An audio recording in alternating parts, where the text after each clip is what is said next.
सोहनपुर गांव में रामलाल नाम का एक लकड़हारा रहता था। वो अपनी जीविका चलाने के लिए गांव के पास के ही जंगल से रोज लकड़ियां चुनता और उन्हें बेचकर कुछ पैसे कमा लेता था। इसी तरह उसका गुजारा चल रहा था। कुछ दिनों के बाद रामलाल की शादी हो गई। उसकी पत्नी बड़ी खर्चीली थी, इसलिए अब उतनी लकड़ियों को बेचकर घर चलाना मुश्किल हो गया था।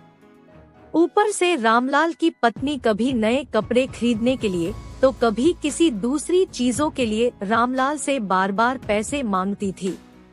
अगर पैसे न मिले तो रूठ जाती।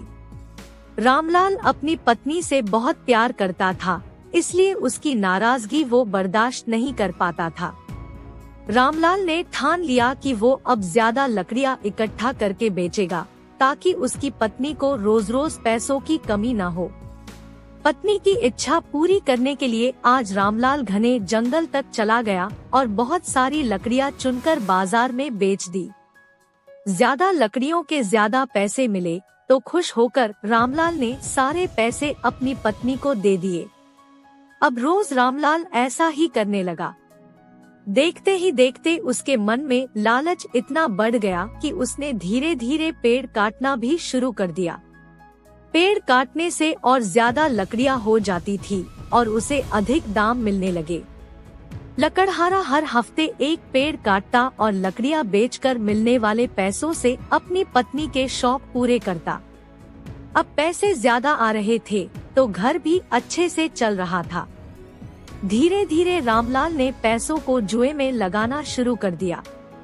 जुआ खेलने की लत ऐसी लगी कि रामलाल एक मोटी रकम इसमें हार गया।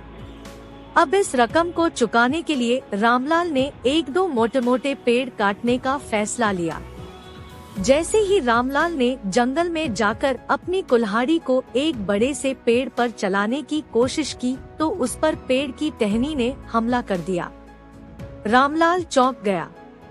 फिर उसे पेड़ की एक टहनी ने लपेट लिया।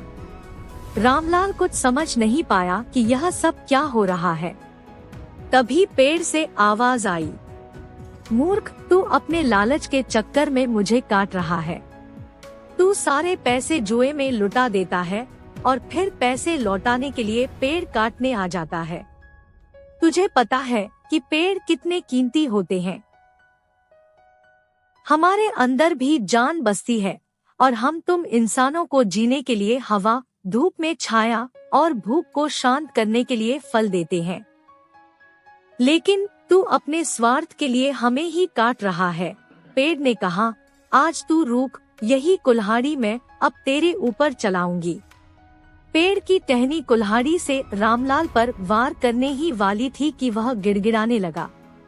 उसने माफी मांगते हुए कहा, मुझसे गलती हुई है, लेकिन मुझे सुधरने का एक मौका दो। अगर आप मुझे मार दोगे तो मेरी पत्नी का क्या होगा? वो अकेली पड़ जाएगी। आज से मैं किसी पेड़ को नहीं काटूंगा, यह प्रण लेता हूँ। यह सब सुनकर पेड़ को रामलाल के ऊपर दया आ गई। उसने रामलाल को छोड़ दिया। छूटते ही रामलाल भागकर अपने घर गया और पैसों के लालच में न